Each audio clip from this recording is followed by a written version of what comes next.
This first story is from the Post Millennial. It says, new Trump to deploy 4,000 Marines around the Latin American waters to combat cartels. Did I not transition the... Whoops, I didn't click the transition button. Here you go. Here you guys go. So here's the article.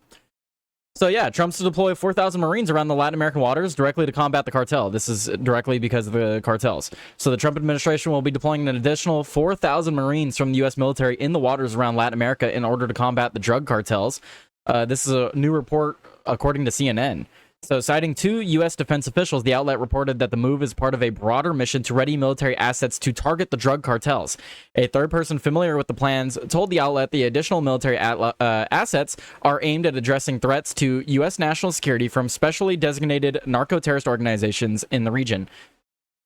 So my opinion on this, guys, is obviously I'm in full support. If you guys have been watching for the past few months, you know that I'm in full support of war against Mexico and the cartels. And I say Mexico and the cartels because Mexico would be aiding them in this. Mexico's already said that they're on the side of the cartels, essentially. They don't want us to help. They want us to help, but not really. They just want to make it look like they're letting us help, but they don't really want to. If things actually start popping off, I wouldn't be surprised if the Mexican government sides with the cartels.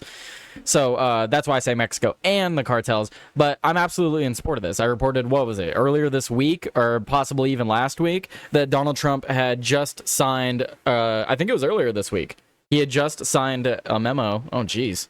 Just turned up the volume on my mic. It blew my eardrums out. He just signed a memo to the Pentagon saying basically to ready military military targets over in Mexico and the cartels, and not just Mexico. They're looking to target all of these cartels in all over South America. So it's not just going to be Mexico. I've talked about this. If they're looking to uproot the cartels, it's going to be a lot more than Mexico that we have to go into. Mexico, yes, is the big one because that's where they launch everything into the United States. But if we are to actually get rid of the cartels, you got to go into South America too. So this is included in the deployment of the JEMA Amphibious Ready Group, ARG, and the 22nd Marine Expeditionary Unit, reporting to the U.S. Southern Command. The effort has reportedly been underway for the past 3 weeks. A P-8 Poseidon reconnaissance aircraft, nuclear-powered submarine, multiple destroyers, and guided missile cruisers are also being allocated to the U.S. Southern Command as part of the effort. One of the officials told the outlet that the buildup of the military assets is meant to show the force of the U.S. military rather than the targeting of the cartels. However, having the military assets at the ready allows for more options if Trump orders military action to take place. Absolutely, yeah, it's not only just a show of force, but we also want to be prepared for when things pop off here. I've long said that the cartels are stronger than some governments, like actual governments of legitimate countries. The cartels are more powerful than some countries, so we cannot take them lightly, and we absolutely should be staging military equipment because we're going to be ready. We need to be ready for combat with them. An official from the Marines told the outlet that a Marine Expeditionary Unit, MEU, stands ready to execute lawful orders and support the combatant commanders in the needs that are requested of them.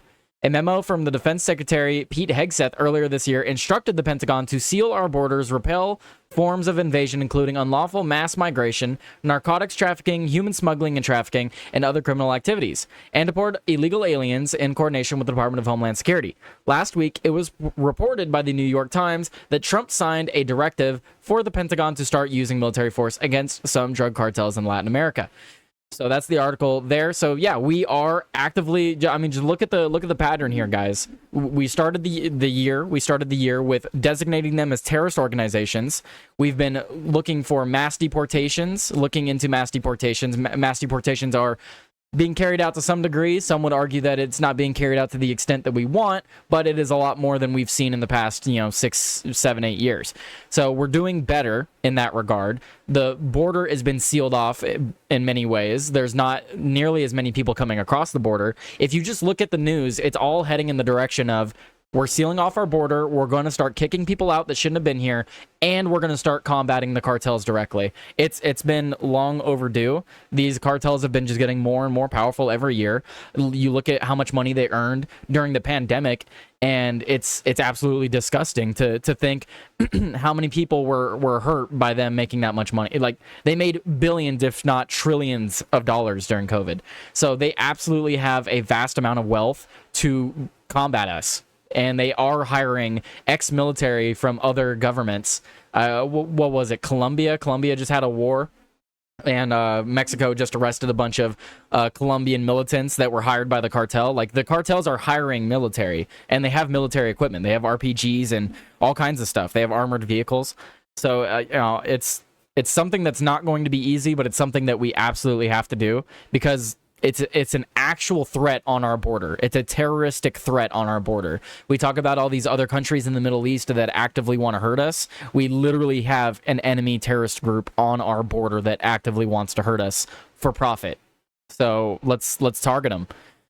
All I hear is based, more based, even more based AF, and stay fucking based, bitches. Thank you, killing it. I'm here to annoy an ish post. I'm all out of ish post. There you go. Well, guys, make sure you subscribe to YouTube as well. Thank you guys for supporting the channel today. I appreciate you guys hanging out. We're gonna move on to the next story. I think I got my rant in here. Conquer Mexico. I am in favor of that. Honestly, if Donald Trump came out tomorrow and was like, look, we're gonna take everything from California, Texas, and downward all the way to the Panama Canal, I'd be like, shh, all right. Cool. Sounds good to me. That's me personally, though. I know, it's a little warmongerish, right? I'm not a big fan of war, but I'm not a fan of foreign wars. I'm all for wars on our soil, and I consider Mexico our soil. It's a part of us. It's attached to us. It's ours. It's rightfully ours. All this talk about the illegals coming over here, and then they're like, oh, we stole the land. Maybe we did, maybe we didn't. I don't care. It's my land now, and I'm going to take the rest of it.